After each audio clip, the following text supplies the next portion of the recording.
जब से squid game Netflix पर रिलीज हुआ है तब से इस शो ने हर जगह पर तबाही मचा दी है और रिसेंटली ये शो नेटफ्लिक्स यूएस में नंबर 1 पोजीशन पर भी रहा है। इस शो को इतने ट्विस्टेड प्रीमाइस और कंपेलिंग कैरेक्टर के साथ डेवलप किया गया है कि ये हमें सोचने पर मजबूर कर देता है हमारी खुद की जिंदगी के बारे में। ये शो हमें दिखाता है कि असल में जिंदगी एक जुआ है, हमारे साथ कब क्या हो जाए इसका कोई कुछ नहीं बता सकता है। इस शो में हर सीन में एक हिडन लाइफ लेसन छुपा हुआ है जो हमें इस दुनिया की सच्चाई से रूबरू कराता है। तो चलिए शुरू करते हैं, लेकिन उसके पहले मैं आपको इस शो का एक ब्रीफ बता देता हूँ। अगर आपने इस शो को देखा है तो आपको पता ही होगा कि कुछ ऐसे लोग जो बुरी तरह से कर्ज में डूबे हुए हैं उनको एक मिस्टीरियस आइलैंड पर इनवाइट किया जाता है अपनी जिंदगी और मौत के बीच गेम खेलने के लिए। इस गेम को जीतने वाले को दिया जाएंगे $45 बिलियन और इस गेम को जो हार जाएगा उसको मिलेगी सजाए मौत। तो चलिए शुरू करते हैं। First, be careful of who you trust. इस शो में एक पाकिस्तानी कैरेक्टर होता है Ali.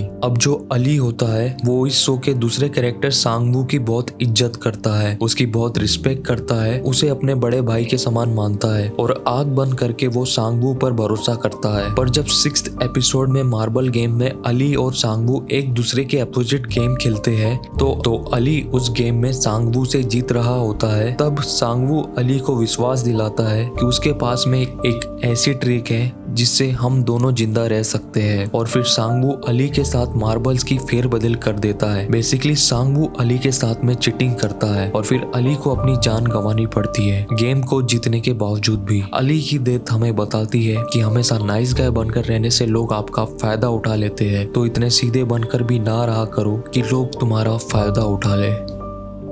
Second, money can't buy you happiness and satisfaction. जब हमें पता चलता है कि ये पूरी गेम और किसी की नहीं बल्कि खुद प्लेयर 001 ओइल नम के दिमाग की उपज है। ओइल नम जो अपनी अल्ट्रा रिच लाइफ से बोर हो चुके थे, इसलिए उन्होंने अपने आप को और अपने कुछ अल्ट्रा रिच क्लाइंट्स को एंटरटेन करने के लिए ये गेम डेवलप करी। जब ओइल नम को बैठकर गेम देखना सेटिस्फाइंग नहीं लगा तो वो खुद प्लेयर बनकर इस गेम का हिस्सा बन गए। ओइल नम की लाइफ हमें बताती है कि सिर्फ रिच होने से या ज्यादा पैसे रहने से ही आपको खुशी और सेटिस्फेक्शन मिल जाए इसकी कोई गारंटी नहीं है। थर्ड है, addiction is a slippery slope.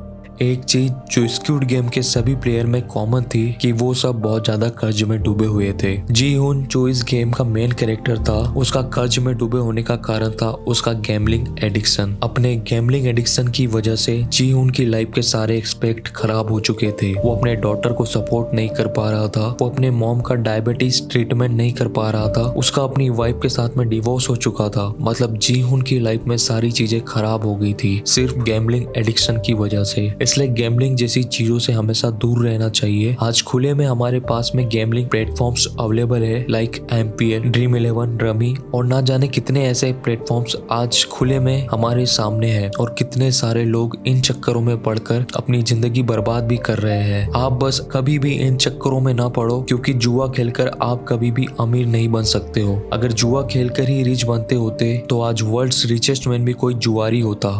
Fourth, never under estimate anyone. अपनी अपोनेंट टीम से फिजिकल स्ट्रेंथ में कम होने के बावजूद भी जी हुन की team tug of war game में जीत जाती है सिर्फ प्लेयर 001 की स्ट्रेटेजी के वजह से। शुरू में तो कोई भी प्लेयर 001 को अपनी टीम में लेने के लिए इंटरेस्टेड नहीं था क्योंकि वो बूढ़े और फिजिकली वीक थे, लेकिन फिर हमें देखने को मिलता है कि उनकी स्ट्रेटेजी के कारण ही जी हुन की टीम अपने से ज्यादा फिजिकली फिट और टफ टीम को हरा देती है। So never under estimate anyone. Fifth, great thing come out of patience. हमारा फिफ्थ लेसन शो के अंदर से नहीं बल्कि शो के बाहर से है। जो इस शो के राइटर और डायरेक्टर है वोंग डोंग यू, उन्होंने स्क्विड गेम को 2009 में लिखा था जब वो खुद कर्ज में डूबे हुए थे, लेकिन उस टाइम इस शो को कोई भी प्रोडक्शन हाउस प्रोड्यूस नहीं करना चाहता था। 10 साल तक बहुत सारे रिजेक्शन के बाद फाइनली नेटफ्लिक्स ने वोंग डोंग यू के इस वेब सीरीज में इंटरेस्ट दिखाया और 2021 में इस शो को रिलीज किया गया और रिलीज होते ही ऑल ओवर द वर्ल्ड इस वेब सीरीज ने तहलका ही मचा दिया है। ये तो आप सब खुद जानते हैं। सो हमेशा याद रखना, great thing comes out of patience. I hope आपको ये वीडियो अच्छी लगी होगी। अच्छी लगी है तो इस वीडियो को लाइक कर देना, अगर नए हो तो इस चैनल को सब्सक्राइब कर देना और कमेंट में इस सीरीज को लेकर अपने पर्सपेक्टिव जरूर शेयर करना। Thank you for watching.